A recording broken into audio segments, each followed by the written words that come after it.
back.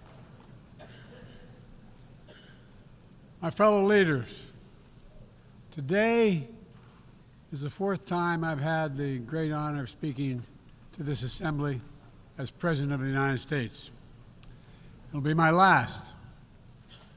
I've seen a remarkable sweep of history. Things can get better. We should never forget that. I've seen that throughout my career. In the 1980s, I spoke out against apartheid in South Africa. And then I watched the racist regime fall. In the 1990s, I worked to hold Milosevic accountable for war crimes. He was held accountable. We were attacked on 9/11 by al-Qaeda and Osama bin Laden. We brought him justice. We needed to put ourselves in a position to see the threats, to deal with the challenges, and to seize the opportunities as well. We need to end the era of war that began on 9/11. As Vice President to President Obama, he asked me to work to wind down the military operations in Iraq, and we did, painful as it was. When I came to office as president, Afghanistan had replaced Vietnam as America's longest war. I was determined to end it, and I did. It was a hard decision, but the right decision. 4 American presidents had faced that decision, but I was determined not to leave it to the 5th. There will always be forces that pull our countries apart and the world apart. Aggression, extremism, chaos, and cynicism. A desire to retreat from the world and go it alone. The good news is Putin's war has failed and at his core aim. He set out to destroy Ukraine, but Ukraine is still free. He set out to weaken NATO, but NATO is bigger, stronger, and more united than ever before, with 2 new members, Finland and Sweden. We cannot grow weary. We cannot look away. And we will not let up on our support for Ukraine. Not until Ukraine wins a just and durable peace in the UN Charter. We're also working to bring greater measure of peace and stability to the Middle East. Innocent civilians in Gaza are also going through hell. Thousands and thousands killed, including aid workers. Too many families dislocated, crowding into tents, facing a dire humanitarian situation. They did not ask for this war that Hamas started. I put forward with Qatar and Egypt a ceasefire and hostage deal. It's been endorsed by the UN Security Council. Now is the time for the parties to finalize its terms, bring the hostages home, and secure security for Israel and Gaza free of Hamas' grip, ease the suffering in Gaza, and end this war. A full-scale war is not in anyone's interest. Even if the situation has escalated, a diplomatic solution is still possible. As we look ahead, we must also address the rise of violence against innocent Palestinians on the West Bank and set the conditions for a better future, including a 2-state solution.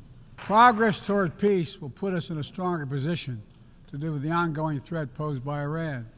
Together we must deny oxygen to its terrorist proxies, which have called for more October 7th and ensure that Iran will never, ever obtain a nuclear weapon. Gaza is not the only conflict that deserves our outrage.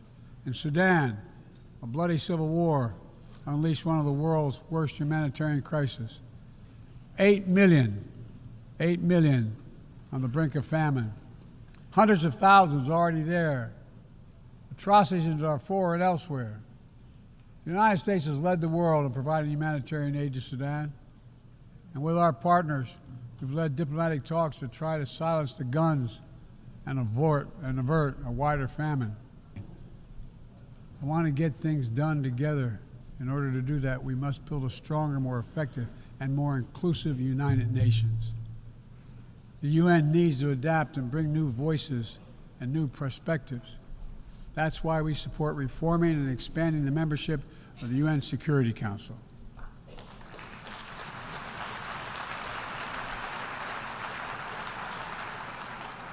My UN ambassador just laid out our detailed vision to reflect today's world not yesterday's. It's time to move forward. The Security Council, like the UN itself, needs to go back to the job of making peace, of brokering deals to end wars and suffering. And to stop the spread of the most dangerous weapons, of stabilizing troubled regions in East Africa, from East Africa to Haiti, to Kenya-led mission that's working alongside the Haitian people to turn the tide. We also need to uphold our principles as we seek to responsibly manage the competition with China so it does not veer into conflict. We stand ready to cooperate on urgent challenges for the good of our people and the people everywhere. We recently resumed cooperation with China to stop the flow of deadly synthetic narcotics. I appreciate the collaboration. It matters for the people of my country and many others around the world.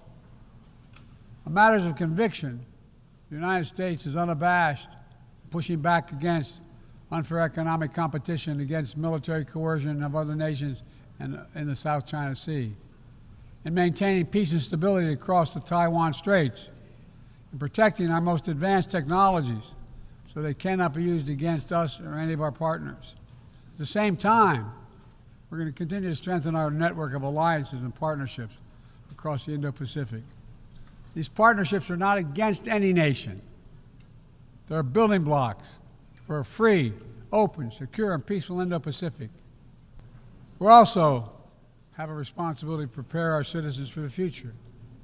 We'll see more technological change, I argue, in the next 2 to 10 years than we have in the last 50 years.